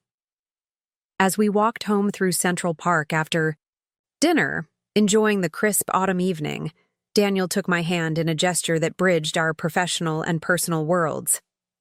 I received a call from Stanford today, he said casually. They've invited me to participate in a panel on innovative financial methodologies. I suggested they include you instead. I glanced at him in surprise. That's unusually self-effacing of you. Daniel smiled ruefully. Not self-effacing, realistic. They're specifically interested in approaches that challenge traditional valuation metrics. Your methodology is objectively more innovative than anything I've developed. It was perhaps the clearest evidence of how profoundly our relationship had transformed. Daniel not only recognizing my expertise but actively advocating for it, even at the expense of his own professional visibility. What did they say? I asked. They're sending a formal invitation tomorrow, he replied. Apparently, they've been following the Preston Artemis merger with considerable interest. As we reached the reservoir, Daniel paused, turning to face me in the moonlight that silvered the water behind us. I've been thinking about something Richard said when he first proposed the merger, he said quietly. About how sometimes the most valuable investments don't look like investments at all to conventional eyes. I nodded, remembering the conversation in Richard's art-filled office. I think he wasn't just talking about art, Daniel continued. He was talking about perspectives, about the value of seeing things differently. He squeezed my hand gently. I wasted years not seeing the value of your perspective, not understanding that your useless degree gave you insights I couldn't access through traditional financial training. We're both seeing more clearly now, I replied, appreciating the growth this admission represented. Later that night, as Daniel slept beside me, I found myself reflecting on the extraordinary journey of the past 6 months, from hidden founder to division head, from dismissed wife to respected equal. The transformation hadn't erased the past, hadn't instantly healed every wound inflicted by years of condescension, but it had created something new and stronger from the wreckage of misconception. A partnership based not on assumption or illusion, but on genuine respect. My phone buzzed softly with a late-night message from Sarah. Financial Times wants an interview for their Women in Finance feature. You're becoming something of a role model. I smiled in the darkness, thinking of all the women with impractical degrees who had been told their expertise had no real-world value, all the perspectives dismissed because they didn't fit conventional models of what knowledge matters. Perhaps that was the most meaningful outcome of this entire journey, not just my personal vindication or professional success, But the possibility that my story might help others recognize the value of their unique perspectives might encourage them to build something remarkable from the very expertise others dismissed as worthless. After all, my useless degree hadn't just built a billion-dollar company or transformed my marriage. It had created a whole new way of seeing value where others saw none. And in the world of finance and beyond, that was the most revolutionary achievement of all. 1 year after the merger, Daniel and I stood together at the Preston Capital anniversary gala, watching as Richard unveiled the company's new logo, an elegant design incorporating elements from both organizations. "From useless degree to corporate logo," Daniel whispered, a touch of self-deprecating humor in his voice. "I've never been happier to be proven wrong." Later that evening, Richard raised his glass to address the gathered executives, board members, and key investors. "The most valuable innovations emerge from unexpected perspectives," he said, his gaze finding mine across the room. "Preston Artemis stands as testament to what happens when we recognize expertise in all its forms." As applause filled the ballroom, I felt a sense of completion. My journey had never been about revenge or vindication, but about being truly seen, not just as someone's wife, but as a professional with valuable expertise. "What are you thinking?" Daniel asked, his hand warm against mine. "That sometimes the most revolutionary act is to believe in your own value, even when others don't see it." He nodded, understanding now what had taken years to learn. My useless degree hadn't just built a company or transformed a marriage. It had changed how an entire industry understood value, and that was worth every moment of the journey.